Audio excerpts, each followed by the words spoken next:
Hello students, आज के video में मैं आपको एक्सप्लेन करूंगा एक्सरसाइज 3.3 का क्वेश्चन नंबर 5। हम लोग क्लास 11 मैथ्स का चैप्टर 3 कर रहे थे, दैट इज ट्रिग्नोमेट्रिक फंक्शन। इसके पिछले वीडियो में मैंने आप लोग को दैट इज एक्सरसाइज 3.3 का क्वेश्चन नंबर 1 से लेके 4 तक एक्सप्लेन कर दिया था, ठीक है।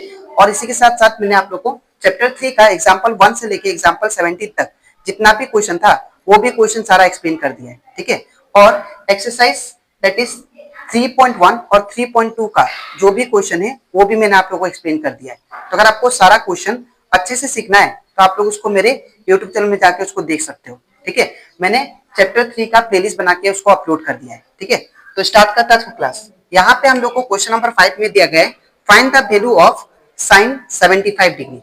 तो यहाँ पे हम लोग को साइन 75 डिग्री का वैल्यू क्या होगा वो आपको फाइंड करना है, ठीक है। तो यहाँ पे साइन 75 डिग्री का ट्रिग्नोमेट्री टेबल में कोई भी वैल्यू नहीं होता है, ठीक है। तो इसीलिए इसको मुझे क्या करना पड़ेगा, इसको ब्रेक करके फाइंड करना पड़ेगा, ठीक है। तो कैसे करेंगे ध्यान से देखिए। सबसे पहले यहाँ पे क्वेश्चन क्या दिया है, साइन 75 डिग्री, ठीक है। तो साइन 75 डिग्री को हम लोग क्या लिख सकते हैं, that is sine 45 degree plus 30 degree, ठीक है। बिकॉज 45 प्लस 30 कितना आता है 75। तो यहाँ पे हम लोग क्या करेंगे, अब यहाँ पे साइन x प्लस वाई का फॉर्मूला यूज करूंगा, ठीक है। तो यहाँ पे साइन x प्लस वाई का फॉर्मूला क्या था, तो ये था that is sine x cos y plus cos x sin y। तो ये फॉर्मूला को यूज करके मैं इसको ब्रेक करता हूं, ठीक है। इसको सॉल्व करूंगा। तो यहाँ पे क्या है देखिए, साइन इसको अगर मैं x कंसीडर करूं और इसको y, तो अकॉर्डिंग टू फॉर्मूला क्या आएगा, पहले साइन x आएगा। तो साइन x का वैल्यू कितना है देखिए, तो x का वैल्यू 45, ठीक है। इसके बाद cos y, तो cos y का वैल्यू कितना है देखिए 30 डिग्री, ठीक है। फिर क्या है प्लस, तो यहाँ पे क्या आएगा प्लस, ठीक है। इसके बाद फिर क्या है cos x, तो cos लिखेंगे और x का वैल्यू कितना है देखिए 45 डिग्री, ठीक है, इनटू फिर यहाँ पे क्या दिया है, फिर नेक्स्ट टर्म क्या है साइन y, तो साइन y का वैल्यू कितना है 30 डिग्री, ठीक है। अब इतना करने के बाद अब मैं क्या करूंगा, यूजिंग ट्रिग्नोमेट्री टेबल, जो मैंने आप लोग को इंट्रोडक्शन पार्ट में सिखाया था कैसे बनाते हैं, ठीक है। तो ट्रिग्नोमेट्री टेबल का यूज करके ये सारा वैल्यू पुट करता हूं और उसके बाद सिंप्लीफाई करेंगे, ठीक है। तो यहाँ पे सबसे पहले आता है साइन 45 डिग्री। तो साइन 45 डिग्री का वैल्यू कितना होता है, दैट इज 1/√2, ठीक है। कुछ नहीं मतलब यहाँ पे इंटू होगा। फिर cos 30 डिग्री, तो cos 30 डिग्री का वैल्यू कितना होगा, दैट इज √3/2, ठीक है। अब यहाँ पे प्लस का प्लस, फिर cos 45 डिग्री, तो cos 45 डिग्री का वैल्यू क्या होगा 1/√2, ठीक है, इनटू अब फिर आता है साइन 30 डिग्री, तो साइन 30 डिग्री का वैल्यू कितना होता है, दैट इज 1/2, ठीक है। अब इतना करने के बाद अब मैं क्या करूंगा, यहाँ पे इसको सिंप्लीफाई करता हूं। तो यहाँ पे दोनों फ्रैक्शन नंबर है, ऊपर ऊपर नीचे नीचे मल्टीप्लाई होंगे। तो 1 इंटू √3 और नीचे क्या होगा 2 इंटू √2 2√2 प्लस का प्लस। अब 1 इंटू 1 और नीचे कितना होगा 2 इंटू √2 2√2, ठीक है। अब इतना करने के बाद अब मैं क्या करता हूँ, इन दोनों का एलसीएम लेता हूँ। तो जब दोनों का एलसीएम लूंगा तो क्या होगा, दैट इज 2√2, ठीक है। अब इसके बाद देखिए डिनोमिनेटर सेम है तो ऊपर वाला डायरेक्ट चिपक जाएगा, ठीक है। तो √3 प्लस 1, ठीक है। अब हम लोग जानते हैं, मैंने आप लोग को क्लास 9 में भी सिखाया था कि हम लोग रूट वाला टर्म नीचे नहीं छोड़ते हैं, ठीक है। तो इसको मुझे रेशनलाइज करना पड़ेगा। तो रेशनलाइज कैसे करते हैं, सिंपली इसको मल्टीप्लाई कर देंगे न्यूमेटर और डिनोमिनेटर में, ठीक है। तो 2√2 और नीचे भी 2√2, ठीक है। तो ये क्या होगा, ये ऊपर के साथ होगा और ये नीचे के साथ। तो ये यहाँ पे अगर आप लोग ध्यान दो तो 2√2 इंटू ये पूरा होगा, 2√2 इंटू ये ब्रैकेट में आ जाएगा √3 प्लस 1, ठीक है। और इसको जब दोनों को मल्टीप्लाई करेंगे तो 2 2 जा कितना होगा, दैट इज 4, ठीक है। और इनटू अब ये √2 इंटू √2 क्या होगा, दैट इज 2 आता है। तो यहाँ पे कितना होगा 2, which is equal to we can write 2√2 bracket √3 plus 1 whole divided by नीचे कितना होगा देखिए 4 2 जा 8, ठीक है।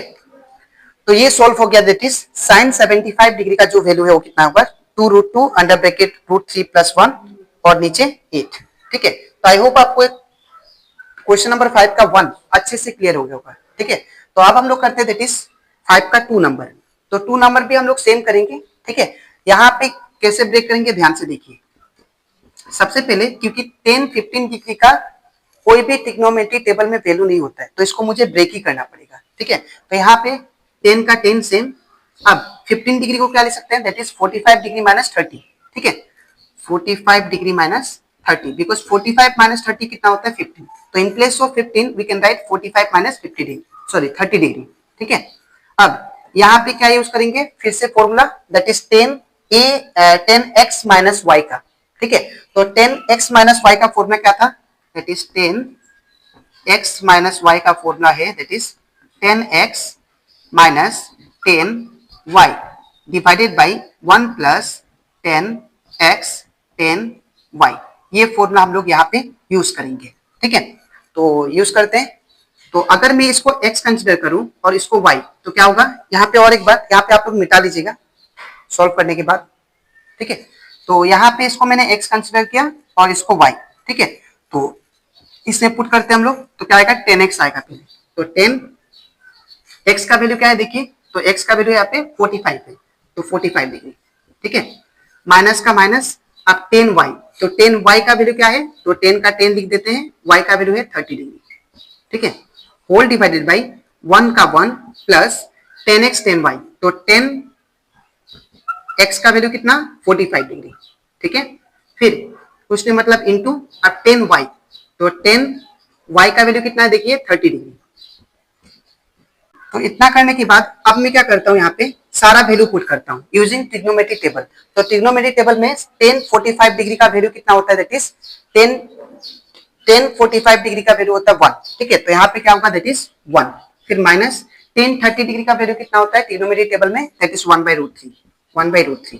ठीक है, अब इतना करने के बाद यहाँ पे 1 का 1 प्लस का प्लस, अब 1045 डिग्री कितना होता है 1, फिर इंटू, अब 1030 डिग्री अभी बताया मैंने 1/√3 होता है, तो 1/√3। ठीक है, इतना करने के बाद फिर इसको सिंप्लीफाई करता हूँ। तो यहाँ पे अगर आप लोग ध्यान से देखो, तो यहाँ पे नीचे कुछ नहीं मतलब 1, तो मैं यहाँ पे एलसीएम लेता हूँ, तो यहाँ पे एलसीएम लेने से क्या आएगा √3। ठीक है, अब मैं क्रॉस मल्टीप्लाई, तो 1 इंटू √3 कितना होगा √3, माइनस का माइनस और 1 1 जा कितना आएगा, दैट इज 1। ठीक है, अब 1 का 1 प्लस का प्लस, अब ये 1 इंटू 1 कितना होगा 1 और नीचे √3। ठीक है, अब नीचे कुछ नहीं मतलब 1। ठीक है, अब इतना करने के बाद यहाँ पे अगर आप लोग ध्यान से देखो, तो यहाँ पे √3 माइनस 1 इसको सेम लिखेंगे और नीचे √3 का √3। ठीक है, अब इसके बाद इक्वल टू, अब इन दोनों का एलसीएम लेते हैं डिनोमिनेटर का, तो यहाँ पे क्या होगा, दैट इज √3। अब क्रॉस मल्टीप्लाई, तो 1 इंटू √3 प्लस 1 इंटू 1 1, तो √3 से √3 कैंसिल, तो यहाँ पे क्या आ जाएगा, इसके बाद मैं यहाँ पे करता हूँ, तो यहाँ पे आ गया दैट इज √3 माइनस 1 और नीचे √3 प्लस 1।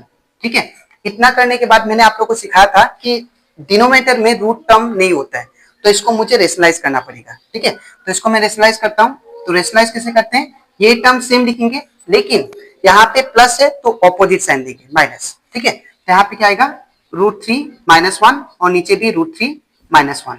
इतना करने के बाद अब ऊपर ऊपर नीचे नीचे मल्टीप्लाई।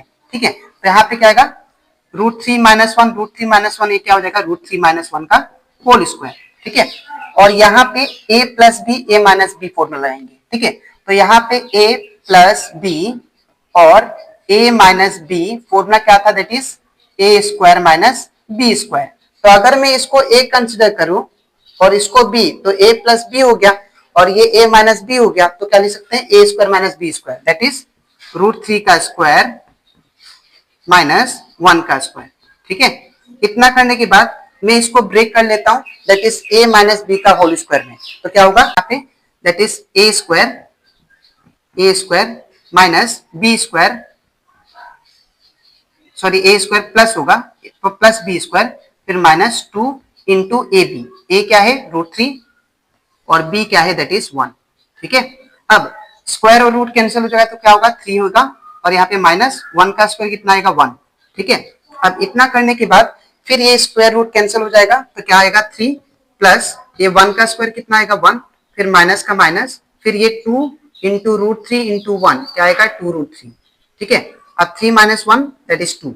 इसके बाद यहाँ पे क्या होगा 3 प्लस 1 4 हो जाएगा माइनस 2√3। ठीक है, और नीचे 2 का 2। अब हम लोग क्या करेंगे, इन दोनों में से 2 कॉमन लेता हूँ, तो अगर दोनों में से 2 कॉमन लूंगा तो क्या होगा 2, फिर यहाँ पे क्या बचेगा दैट इज 2 माइनस ये जो 2 कॉमन आ गया तो यहाँ पे क्या बचेगा दैट इज √3, ठीक है, और नीचे 2 का 2, अब ये दोनों कैंसिल तो कितना आ गया दैट इज 2 माइनस √3, तो ये हमारा आंसर आ गया, ठीक है। तो आई होप आपको एक एक्सरसाइज 3.3 का क्वेश्चन नंबर 5 का 1 एंड 2 अच्छे से क्लियर हो गया होगा, ठीक है। तो अब इसके नेक्स्ट वीडियो में मैं आपको एक्सप्लेन करूंगा दैट इज एक्सरसाइज 3.3 का क्वेश्चन नंबर 6 एंड 7, ठीक है। तो आज के लिए इतना ही, मिलते हैं नेक्स्ट वीडियो में।